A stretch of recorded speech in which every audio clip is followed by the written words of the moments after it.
ನಮಸ್ಕಾರ, ನಾನು ಗುರುರಾಜ್, ವಿಜಯಪುರ ಜಿಲ್ಲಾ ನ್ಯೂಸ್ 18 ವರದಿಗಾರ. ವಿಜಯಪುರ ಜಿಲ್ಲೆಯಲ್ಲಿ ಈ ಬಾರಿ ಮಳೆಯ ಪ್ರಮಾಣ ಕಡಿಮೆಯಾಗಿರೋ ಕಾರಣದಿಂದಾಗಿ ಕಾಲುವೆ ನೀರನ್ನೇ ನಂಬಿ ರೈತರು ಕೃಷಿ ಮಾಡುವಂತಹ ಪರಿಸ್ಥಿತಿ ಇರುವಂಥದ್ದು. ಅಂಥದ್ರಲ್ಲೇ ಕಾಲುವೆ ನೀರು ಕಳ್ಳತನ ಪ್ರಕರಣಗಳು ವಿಜಯಪುರ ಜಿಲ್ಲೆಯಲ್ಲಿ ದಿನೇ ದಿನೇ ಜಾಸ್ತಿ ಆಗ್ತಿರ್ತದ್ದು. ಹಲವಾರು ವ್ಯಾಪ್ತಿಯಲ್ಲಿ ಈ ರೀತಿಯ ಪ್ರಕರಣಗಳು ಬಂದು ಬರ್ತದ್ದು. ಈಗ ಬೆಳಕಿಗೆ ಬಂದಿರುವಂಥ ಪ್ರಕರಣಗಳು ವಿಜಯಪುರ ಜಿಲ್ಲೆಯ ಬಬಲೇಶ್ವರ ತಾಲೂಕಿನ ಹೆಬ್ಬಾಳಟ್ಟಿ ಸೇರಿದಂತೆ ಬೇರೆ ಬೇರೆ ಭಾಗಗಳಲ್ಲಿ ಈ ರೀತಿಯ ಪ್ರಕರಣಗಳು ಕಂಡುಬಂದಿರುವಂಥದ್ದು. ಮಲಗಾಣ ಪಶ್ಚಿಮ ಕಾಲುವೆ ಏನಿದೆ, ಸುಮಾರು 118 ಕಿಲೋಮೀಟರ್ ಉದ್ದ ಇರುವಂತಹ ಇದು ಕಾಲುವೆ ಇದು. ಈ ಕಾಲುವೆ ಸುಮಾರು 100 ಕಿಲೋಮೀಟರ್ವರೆಗೂ ನೀರು ಬರ್ತಾ ಇತ್ತು. ಆದರೆ ಮುಂದಿನ ಭಾಗದಲ್ಲಿ ನೀರೇ ಬರ್ತಾ ಇರಲಿಲ್ಲ. ಹಾಗಾಗಿ ಅಲ್ಲಿನ ರೈತರು ಆಗ್ರಹ ಮಾಡಿದ್ರು, ನಮಗೆ ನೀರೇ ಬರ್ತಾ ಇಲ್ಲ ಕಾಲುವೆ ಮೂಲಕ ಅಂತೇಳಿ. ಸೊ ಇದ್ರ ಬಗ್ಗೆ KBCNL ಅಧಿಕಾರಿಗಳು ತನಿಖೆ ನಡೆಸಿದಾಗ ಗೊತ್ತಾಗಿರುತ್ತದೆ ಏನಂದರೆ, ಈ ಸೈಫನನ್ನು ಹೊಡೆದು ನೀರನ್ನು ತಗೊಂಡು ಹೋಗ್ತಾ ಇದ್ದಾರೆ, ಕಳ್ಳತನ ಮಾಡ್ತಾ ಇದ್ದಾರೆ ಅಂತೇಳಿ ಬೆಳಕಿಗೆ ಬಂದಿರುತ್ತದೆ. ಹಾಗಾಗಿ ಸಂಬಂಧಪಟ್ಟಂಗೆ KBCNL ಅಧಿಕಾರಿಗಳು ಯಾರು ಆ ರೀತಿ ಕೆಲಸವನ್ನು ಮಾಡಿದ್ದಾರೆ ಅವ್ರ ವಿರುದ್ಧ ಕ್ರಮ ಕೈಗೊಳ್ಳೋಕ್ಕೆ ಮುಂದಾಗಿದ್ದಾರೆ.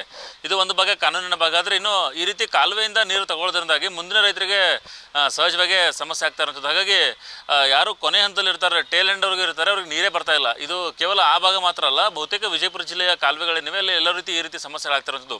ಒಂದು ಮಧ್ಯದಲ್ಲೇ ರೈತರು ನೀರನ್ನು ತಗೊಳ್ಳೋದ್ರಿಂದ, ಯಾಕಂದರೆ ಈಗ ಸದ್ಯಕ್ಕೆ ನೀರು ಬಿಡ್ತಾ ಇರೋದು ಕೆರೆ ತುಂಬುವಿಗೆ ಮತ್ತು ಕುಡಿಯೋದಕ್ಕೆ ಅಂತ ಹೇಳಿ ನೀರು ಬಿಡ್ತಾ ಇರೋದ್ರಿಂದ ಅದನ್ನು ಕೃಷಿಗೆ ಬಳಸಬೇಡಿ ಅಂತೇಳಿ ಸದ್ಯಕ್ಕೆ ಅವರು ಮನವಿಯನ್ನು ಮಾಡಿದ್ದಾರೆ. ಯಾಕಂದರೆ ಮಳೆಯ ಪ್ರಮಾಣ ಈ ಸಾರಿ ವಿಜಯಪುರ ಜಿಲ್ಲೆಯಲ್ಲಿ ನಿರೀಕ್ಷಿತ ಮಟ್ಟದಲ್ಲಿ ಆಗಿಲ್ಲ. ಮತ್ತು ಮಹಾರಾಷ್ಟ್ರದಲ್ಲಿ ಆಗಿರುವ ಮಳೆಯ ಪ್ರಮಾಣದಿಂದಲೇ ವಿಜಯಪುರ ಜಿಲ್ಲೆಯ ಆಲಮಟ್ಟಿ ಜಲಾಶಯಕ್ಕೆ ನೀರು ಬಂದಿರುವಂಥದ್ದು. ಹಾಗಾಗಿ ನೀರನ್ನು ಮಿತಿಯಾಗಿ ಬಳಸಿ ಅಂತೇಳಿ ಒಂದು ಮನವಿಯನ್ನು ಮಾಡ್ತಾ ಇರೋದು. ಆ ಕಾರಣಕ್ಕೆ ಮೊದಲ ಆದ್ಯತೆಯನ್ನು ಕುಡಿಯೋ ನೀರಿಗೆ ಮತ್ತು ಕೆರೆ ತುಂಬುವುದಕ್ಕೆ ಕೊಡಿ ಅಂತೇಳಿ. ಯಾಕಂದರೆ ಕೆರೆ ತುಂಬಿದರೆ ಗ್ರಾಮದಲ್ಲಿ ಬೋರ್ವೆಲ್ಗಳು ರೀಚಾರ್ಜ್ ಆಗಿ ಜನರಿಗೆ ಕುಡಿಯೋ ನೀರಿನ ಸಮಸ್ಯೆ ದೂರ ಮಾಡೋದಕ್ಕೆ ಅನುಕೂಲ ಆಗುತ್ತೆ ಅನ್ನೋ ಕಾರಣಕ್ಕೆ ಇದನ್ನು ಮುಖ್ಯವಾಗಿ ಇಟ್ಕೊಂಡಿರುವಂಥದ್ದು. ಅದಾದ ಬಳಿಕ ಸಹಿತ ಕೃಷಿಗೆ ಅಲ್ಲಲ್ಲಿ ನೀರನ್ನು ಬಳಸ್ತಾ ಇದ್ದಾರೆ. ಆದರೆ ಈ ರೀತಿ ನೀರನ್ನು ಕಳ್ಳತನ ಮಾಡಿ, ಅಂದರೆ ಈಗ ಅದನ್ನು ಸೈಫನನ್ನು ಹೊಡೆದು ಅದರಿಂದ ನೀರು ತೆಗೆಯೋದ್ರಿಂದಾಗಿ ಅವ್ರು ಎಷ್ಟು ಬೇಕಷ್ಟು ನೀರು ತಗೊಂಡ ತಕ್ಷಣ ಅದು ಮತ್ತೆ ನೀರು ಪೋಲಾಗಿ ಹೋಗುತ್ತೆ. ಸೊ ಈ ರೀತಿ ಮುಂದಿನ ಟೇಲ್ ಎಂಡ್ ಇರುವಂಥ ರೈತರಿಗೆ ಅದು ನೀರೇ ಸಿಗೋಲ್ಲ. ಈ ರೀತಿಯ ಸಮಸ್ಯೆಗಳು ವಿಜಯಪುರ ಜಿಲ್ಲೆಯಲ್ಲಿ ಕಂಡು ಬರ್ತಾ ಇರುತ್ತದೆ. ಅದರಲ್ಲೂ ಬಬಲೇಶ್ವರ ತಾಲೂಕಿನಲ್ಲಿ ಇತ್ತೀಚೆಗೆ ಈ ರೀತಿಯ ಪ್ರಕರಣಗಳು ಕಂಡು ಬಂದಾಗ KBCNL ಅಧಿಕಾರಿಗಳು ಅಲ್ಲಿ ಹೋಗಿ ಕ್ರಮವನ್ನು ಕೈಗೊಂಡಿದ್ದಾರೆ ಮತ್ತು ಎಚ್ಚರಿಕೆಯನ್ನು ನೀಡಿದ್ದಾರೆ ರೈತರಿಗೆ. ಯಾರಾಗೆಂದರೆ ಈ ರೀತಿ ಕಾಲುವೆಗಳಿಗೆ ರಂಧ್ರವನ್ನು ಹೊಡೆದು ಈ ರೀತಿ ನೀರು ತಗೊಳ್ಳೋದ್ರಿಂದ ಕಾಲುವೆನೂ ಹಾಳಾಗುತ್ತೆ, ಅದರ ಬಾಳಿಕೆನೂ ಕಡಿಮೆ ಬರುತ್ತೆ, ಮತ್ತು ನೀರು ದುರ್ಬಳಕೆ ಆಗೋ ಸಾಧ್ಯತೆ ಇರೋದ್ರಿಂದಾಗಿ ಈ ರೀತಿ ಮಾಡಬೇಡಿ ಅಂತೇಳಿ ಅವ್ರು ಮನವಿಯನ್ನು ಮಾಡಿದ್ದಾರೆ. ಸೊ ಹಾಗಾಗಿ ಈ ರೀತಿಯ ಪ್ರಕರಣಗಳು ವಿಜಯಪುರ ಜಿಲ್ಲೆಯಲ್ಲಿ ಇತ್ತೀಚೆಗೆ ಭಾಳಷ್ಟು ಕಂಡು ಬರ್ತಾ ಇರುವಂಥದ್ದು.